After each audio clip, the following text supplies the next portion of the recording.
Jer svi vi danas okupljeni ovde, to i jeste moja braća i moje sestre. Bez obzira na povod ovog okupljanja, ovo večer jeste dobro jer najavljuje slobodu. Sloboda je uvijek dolazila na štitu, nikada nikom nije poklonjena. Uvek se za nju borilo. Mi se za nju borimo nenasilno na ulici, jer ne možemo kroz institucije. Institucije u ovoj Srbiji, ovakvoj kakva jeste, ne postoje, one su mrtve. Tražimo pravo i pravdu. Pravno uređenu državu sa jakim institucijama, do čega jedino možemo doći kroz fer i poštene izbore. Kažu protiv naših pritvorenih sugrađana i prijatelja su podnete krivične prijave za napad na službena lica.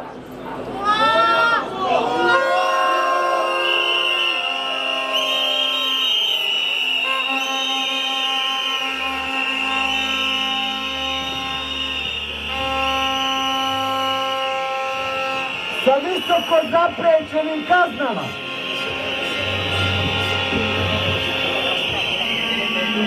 Sjetimo se i onih drugih slobodoumnih ljudi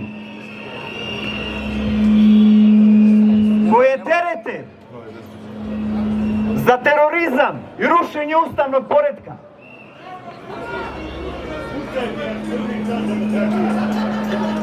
Na osnovu nelegalno snimljenih kafanskih razgovora. Dok se zatvaraju oči pred teškim kriminalom i dok se sa najvišeg državnog vrha zatvaraju oči i aboliraju nasilnici koje su drugim ljudima naneli teške telesne povrede. Tek toliko o nezavisnom tužilaštvu i sudstvu.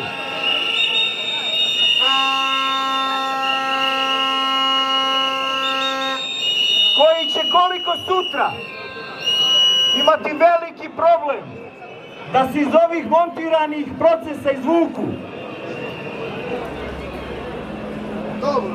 U osnovi svega je zastrašivanje i pokušaj da se građani odvrate od onoga što mi upravo radimo.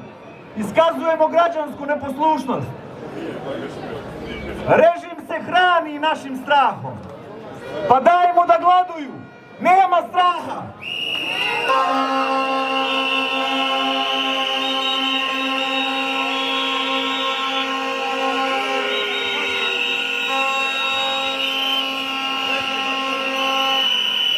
Pustimo donosioce odluka. Neka preispituju naređenja koja su izdali i njihovo usaglašenost sa zakonom. I neka razmišljaju o posljedicama koje će koliko sutra doći u slobodnoj Srbiji. I na kraju, Meša Selimović kaže: boj se ovna, boj se govna, a kad ću živeti?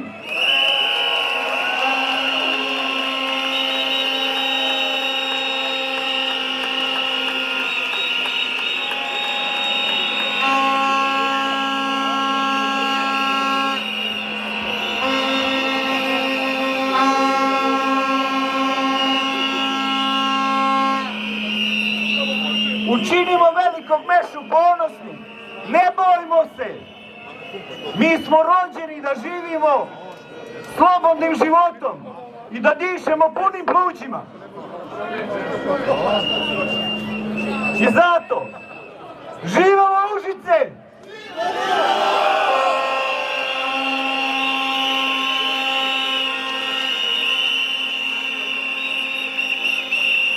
Živela Srbija!